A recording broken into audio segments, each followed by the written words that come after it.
Sahabat Sejati, cerita pendek karya Abis Zakaria Kusyatrianto yang akan dibacakan oleh penulisnya itu sendiri.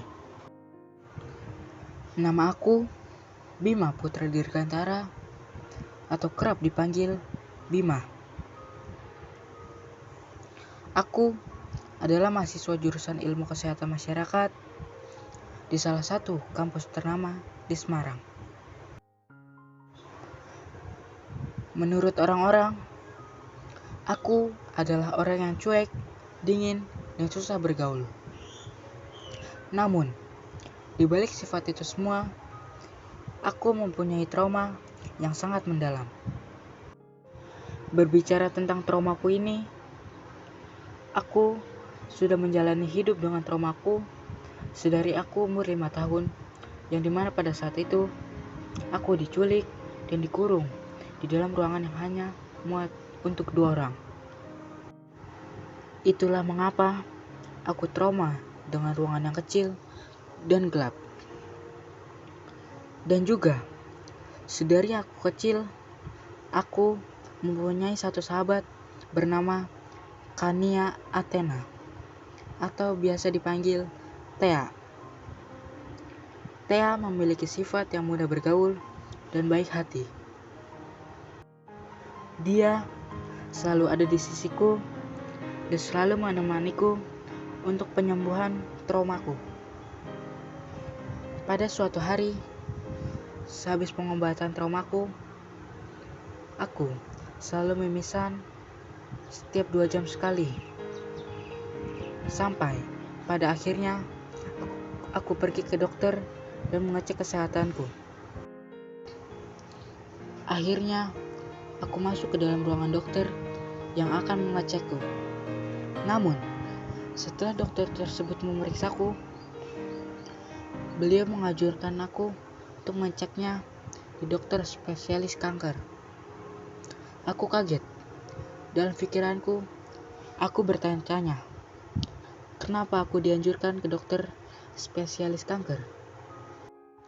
Setelah sampai di dokter spesialis kanker, aku langsung disuruh oleh dokter tersebut untuk mengecek kesehatanku, sampai pada akhirnya di mana dokter tersebut memberitahu bahwa aku mempunyai kanker stadium 1. Pertama yang aku lakukan yaitu kaget, sampai seluruh tubuhku tidak bergerak. Setelah keterkagetanku, dokter tersebut berkata bahwa aku harus segera dioperasi agar kanker tersebut tidak menyebar ke seluruh tubuh.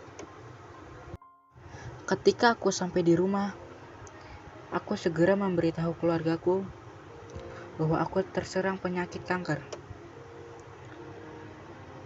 Reaksi pertama keluargaku kaget dan diam, sampai ibuku menangis. Setelah keadaan yang normal dan tangisan ibuku sudah reda, aku memberitahukan semua tentang penyakitku yang diberitahu oleh dokter tersebut. Setelah mendengar cerita tersebut, keluargaku menyuruhku agar cepat-cepat dioperasi. Namun, menurut aku belum siap dioperasi.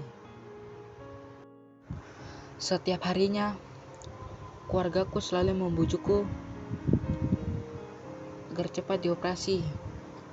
Sampai di mana Thea, sahabatku, mendengar bahwa aku terkena kanker ketika dia datang ke rumahku.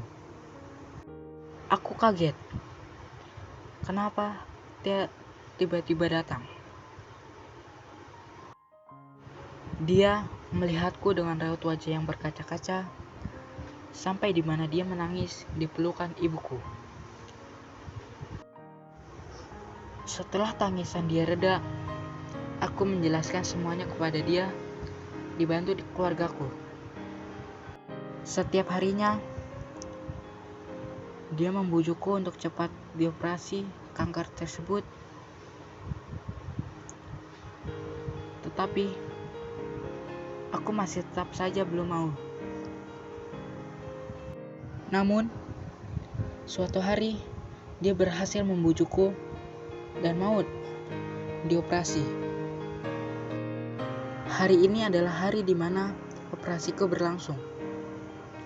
Dari keluargaku sampai sahabatku Thea datang untuk menyemangatiku.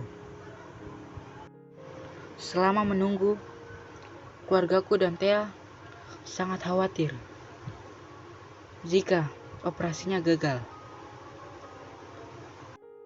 Sampai 3 jam setelah operasi, akhirnya keluargaku dan Thea bisa bernafas dengan lega. Setelah operasi berlangsung, aku dibawa oleh perawat untuk dipindahkan ke ruang rawat inap. Sampai di ruangan, keluargaku dipanggil oleh dokter untuk berbicara tentang operasiku. Dan alhamdulillahnya, aku dinyatakan sembuh oleh dokter tersebut. Selama masa penyembuhan sehabis operasi, Thea selalu ada di sampingku dan membantuku dimanapun aku membutuhkannya. Aku sangat berterima kasih kepada Thea yang mau bersahabat denganku walaupun keadaanku seperti ini. Sekian dari saya. Wassalamualaikum warahmatullahi wabarakatuh.